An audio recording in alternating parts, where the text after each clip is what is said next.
नमस्कार, मैं नवीन जायसवाल 4PM राजस्थान में आपका स्वागत है। जैसे जैसे काउंटिंग की तारीख नजदीक आती जा रही है, दोनों पार्टियों की धड़कनें बढ़ती जा रही है। इस बार 199 सीटों पर चुनाव हुआ है और जादुई आंकड़ा 100 का है। हालांकि दोनों ही पार्टी कांग्रेस और भाजपा क्लियर कट मेजोरिटी की बात कर रहे हैं। मुख्यमंत्री अशोक गहलोत 156 सीटों तक का कह चुके हैं। दूसरी तरफ बीजेपी भी मान के चल रही है 135 से ज्यादा सीटें वो हासिल करेंगी।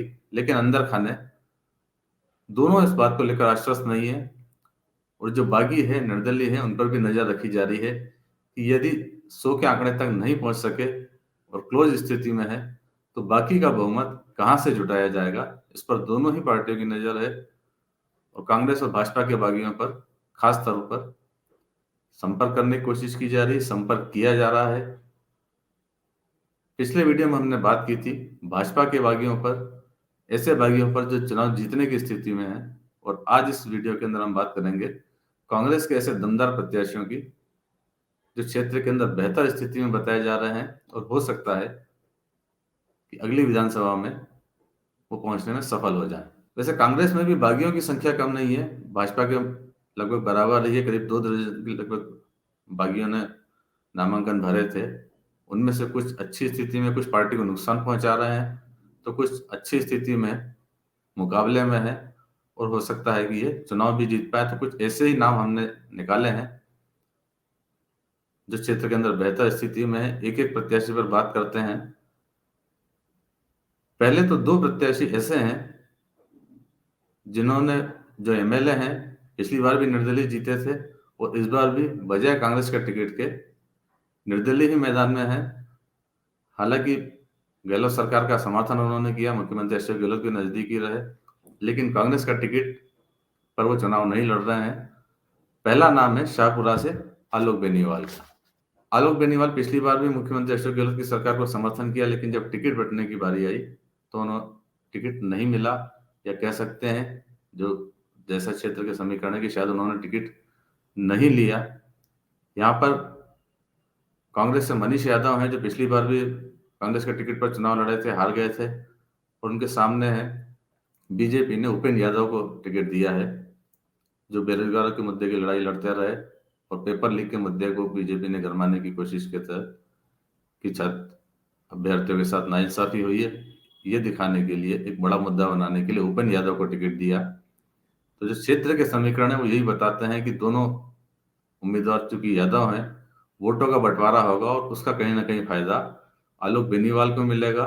उपेंद्र यादव वैसे भी यहाँ पर नए हैं, वो फंसी हुई स्थिति के अंदर है, उनकी स्थिति बेहतर नहीं बताई जा रही है। तो आलोक बेनीवाल जो पिछली बार भी निर्दलीय यहाँ से चुनाव निकाल ले गए थे, इस बार भी उनकी संभावना बेहतर है। ऐसा ही एक और नाम है किशनगढ़ सीट से सुरेश टांका, वो भी निर्दलीय एमएलए हैं।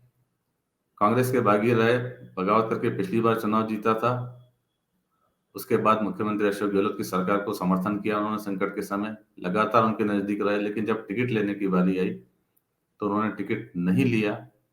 यहाँ पर भाजपा के सांसद भागीरथ चौधरी मैदान में है और उनके मुकाबले में विकास चौधरी, जो पिछली बार भाजपा के प्रत्याशी थे, जब उन्हें टिकट नहीं मिला तो बगावत करके कांग्रेस में शामिल हो गए और कांग्रेस से टिकट ले लिया। अब आज की स्थिति के अंदर सुरेश टांक की स्थिति बेहतर बताई जा रही है, जातिगत समीकरण उनके पक्ष में है। कांग्रेस और भाजपा दोनों प्रत्याशी जाट हैं और उसके मुकाबले सुरेश टांक को फिर उम्मीद है कि बाकी जो जातिगत समीकरण है उनके पक्ष में बैठते हैं। दूसरा, सुरेश टांक क्षेत्र में लगातार सक्रिय रहे हैं, उनकी छवि अच्छी है और इस बात का फायदा उन्हें इस बार भी चुनाव में मिल सकता है। तीसरा नाम है श्रीगंगानगर से करुणा अशोक चांडक का। बीजेपी ने यहाँ से जयदीप बिहानी को टिकट दिया है और कांग्रेस के अंकुर मगलानी हैं, लेकिन जो बताया जा रहा है कि जयदीप बिहानी के सक्रिय नहीं रहे हैं, इसलिए उनकी स्थिति कुछ बेहतर नहीं है। और करुणा अशोक चांडक की स्थिति मजबूत है, वो नगर परिषद की चेयरमैन है और अरोड़ा वोट यहाँ पर बड़ी संख्या में है, करीब 60 से 65 हजार वोट हैं और इसके भरोसे उन्हें उम्मीद है कि शायद वो चुनाव निकाल सकते हैं। अगला नाम है शिव से। शिव में बड़ा दिलचस्प मुकाबला हो रहा है इस बार, 5 कोड़ी मुकाबला है और 4 प्रत्याशी तो मजबूत स्थिति के अंदर है, बल्कि यहाँ चुनाव बागियों के बीच ही लड़ा जा रहा है। बीजेपी से रविंद्र सिंह भाटी मैदान में है बीजेपी के बागी अरविंद सिंह भाटी मैदान में है और कांग्रेस के बागी फतेह खान, इन दोनों के बीच ही मुकाबला बताया जा रहा है। हालांकि कांग्रेस से अमीन खान फिर से चुनाव लड़ रहे हैं और बीजेपी ने स्वरूप सिंह खन्ना को टिकट दिया है, लेकिन दोनों की स्थिति से बेहतर बागियों की स्थिति बताई जा रही है। और फतेह खान, माना जा रहा है कि अगर अमीन खान के पक्ष में वोट नहीं पड़ते हैं तो मुस्लिम वोट बड़ी संख्या में फतेह खान को मिलेंगे। को ध्यान होगा कि अमीन खान एक बार ये भी कह चुके हैं कि भले ही भाजपा को वोट दे देना लेकिन बागी को वोट नहीं देना। तो स्थिति यह है कि फतेह खान भी यहाँ पर अच्छी स्थिति में है और उम्मीद जताई जा रही है कि जो भी यहाँ से जीतेगा वो बागी ही होगा।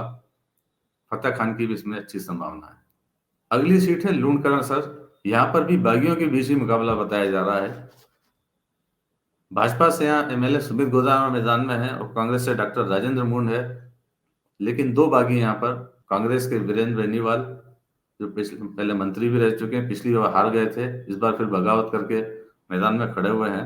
और प्रभुलाल सरस्वत तो बीजेपी के बागी हैं, पिछली बार करीब 24,000 वोट लगे थे। प्रभुलाल सरस्वत और वीरेंद्र बेनीवाल के बीच में मुकाबला बताया जा रहा है। वीरेंद्र बेनीवाल की स्थिति यहाँ पर ठीक बताई जा रही है।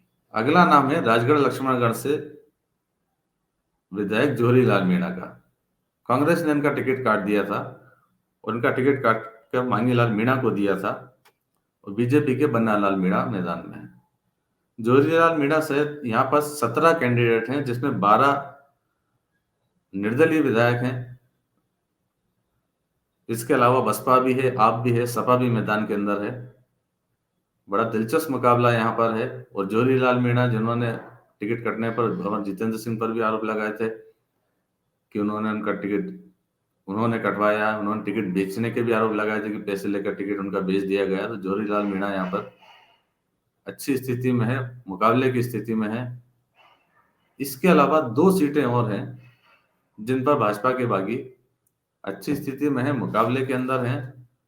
सरदार शहर में राजकिरण चौधरी हैं कांग्रेस के बागी, जो चुनाव लड़ रहे हैं। सरदार शहर में कांग्रेस के अनिल शर्मा हैं और बीजेपी से राजकुमार रेणवा हैं, जो पूर्व मंत्री हैं। राजकुमार रेणवा के साथ दिक्कत यह है कि वो रतनगढ़ से टिकट मांग रहे थे, लेकिन उन्होंने पार्टी ने सरदार शहर से चुनाव लड़ा दिया। वो बाहरी होने के कारण उनका दावा कुछ कमजोर बनता है।